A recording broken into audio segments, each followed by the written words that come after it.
ঈদের ছুটি শেষ করে বাড়ি থেকে ফিরে আসার সময় যখন গাড়ির লুকিং গ্লাসের দিকে তাকাই, দেখি বাবা মা আমাকে এগিয়ে দেওয়ার কথা বলে এসে রাস্তায় থমকে দাঁড়িয়ে পড়েছে। আমি তাদেরকে সান্ত্বনা দিয়ে এসেছি আর কিছুদিন পরেই তো আবার ফিরে আসব। কিন্তু সান্ত্বনা দেওয়ার পর গাড়িতে উঠে বাবা মার স্তব্ধ হয়ে দাঁড়িয়ে থাকা ওই জায়গা থেকে গাড়ির দূরত্ব যত বাড়ে তত আমার মনটা নরম হতে থাকে। আমার এমন শক্ত এবং সুদৃঢ় মন সামান্য চোখের অশ্রুকেও মোকাবেলা করতে পারে না। কিছুক্ষণ পর যখন ব্যথাটা আরেকটু তীব্রতর হয় তখন মাকে একটা কল দিই, কিন্তু মায়ের কলটা ধরতে একটু দেরি হয়। পরবর্তীতে আমি গবেষণা করে দেখলাম কান্নামাখা ভারী কণ্ঠকে স্বাভাবিক কণ্ঠে রূপান্তর করতে মায়ের 10 থেকে 15 সেকেন্ড সময় লেগে যায়। ওদিকে বাবা সব দুঃখগুলোকে মনের মধ্যে চাপা রেখে অনেক বেশি স্ট্রং হয়ে কথা বলার চেষ্টা করে।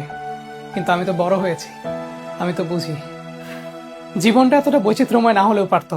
এতটা বৈচিত্র্যের আমাদের দরকার ছিল না। শুধুমাত্র স্বাভাবিক জীবনযাপনের জন্য যে উপকরণগুলো প্রয়োজন এগুলো যদি পরিবারের সাথে থেকে পুরোটা জীবন ধরে পাওয়া যেত, কি এমন ক্ষতি হতো।